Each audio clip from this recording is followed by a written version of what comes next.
বিজেপির পতাকা ও ফেস্টুন ছেঁড়াকে কেন্দ্র করে রাজনৈতিক তরজা শুরু হলো গোঘাটে। রাতের অন্ধকারে তৃণমূলের দুষ্কৃতীরা নাকি এই কাণ্ড ঘটিয়েছে এমন অভিযোগ করছে বিজেপি। গোঘাট ১ নম্বর ব্লকের রঘুবাটি গ্রাম পঞ্চায়েতের গোলপুর এলাকায় থাকা বিজেপির পতাকা, ফেস্টুন ও ব্যানার ছিঁড়ে ফেলা হয়েছে বলে অভিযোগ উঠেছে। এই ঘটনায় দোষীদের কঠোর শাস্তির দাবি জানিয়েছে স্থানীয় বিজেপি নেতারা।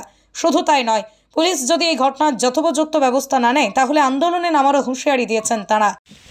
ঘটনা দেখুন, এখানকার আমাদের যারা বিজেপির কর্মী সমর্থক আছে তারা সকালবেলা উঠে দেখছে আমাদের সব পতাকা ছিঁড়ে দিয়েছে।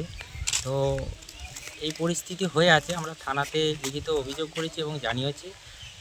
তৃণমূল তো সবাই জানে, তৃণমূল একটা সন্ত্রাসবাদী, দুষ্কৃতী এবং কাটমানির দল। তো মানুষের মনের মধ্যে এখন বিজেপি গেঁথে গেছে। তো যতই পতাকা ছিঁড়ুক, মানুষের মন থেকে তো ছিঁড়তে পারবে না। আমরা জিতছি, মানুষ যেখানে ভোট দিবার ঠিক দিবে, বিজেপি জিতবে, এটা নিয়ে কোনো দ্বিমত নেই, মানুষ জিতবে। কারা করেছে বলে মনে হয়? এইটা দুষ্কৃতীরা করেছে, তৃণমূল আশ্রিত দুষ্কৃতীরা করবে, তাছাড়া কারা করবে? কি কারণে করেছে বলে মনে করছে? এটা হিংসা, তৃণমূল তো একটা হিংসা, কাটমানি খেকো, এবং এখন সব থেকে বড় কথা, এখনও আবার দেশদ্রোহীর মধ্যে এখন তকমা লেগে যাচ্ছে, সেটা বুঝে যাচ্ছে।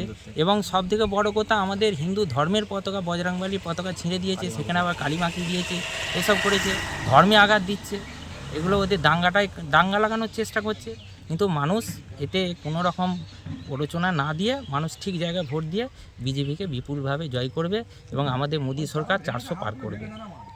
হ্যাঁ, প্রশাসনকে জানিয়েছি, আমরা লিখিত অভিযোগ করেছি, প্রশাসন এসেছে, দেখে গেছে, বলেছে ব্যবস্থা নেবে। যদি ব্যবস্থা না নেয় আগামী দিনে আমরা বৃহত্তর আন্দোলনে নামবো, তখন পুলিশ শাসনকে বুঝতে হবে, সেই মতন ব্যবস্থা নেব।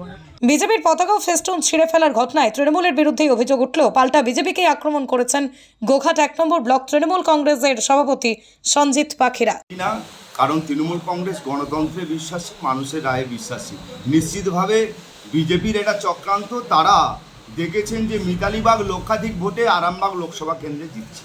নিশ্চিতভাবে সেই জায়গায় ভয় পেয়ে বিজেপি তাদের পতাকাগুলো ছিঁড়ে দিয়ে তৃণমূল কংগ্রেসের উপর নাম চড়ানোর চেষ্টা করছে। এখানে খবর এসে কোনো লাভ নেই, তৃণমূল দুয়ারে বিজেপি খবর নেই, এসব লাভ নেই। নিশ্চিতভাবে মমতা ব্যানার্জির জয়, বাংলার মাটিতে 42-42। না, আপনি এটা বলতে চাইছেন এই ঘটনার সঙ্গে আপনার দল জড়িত নয়? কোনো মতেই নয়। তৃণমূল কংগ্রেস এই রাজনীতিতে বিশ্বাসী নয়, এটা বিজেপির চক্রান্ত। তাই তো আপনারা বিভিন্ন জায়গায় দেখতে পাচ্ছেন বিজেপি বিভিন্নভাবে তৃণমূল কংগ্রেসের উপর নাম চড়াচ্ছে, বিভিন্ন অভিযোগ করছেন। আজকে সামাজিক প্রেক্ষাপটে তা পরিষ্কার হয়ে গেছে।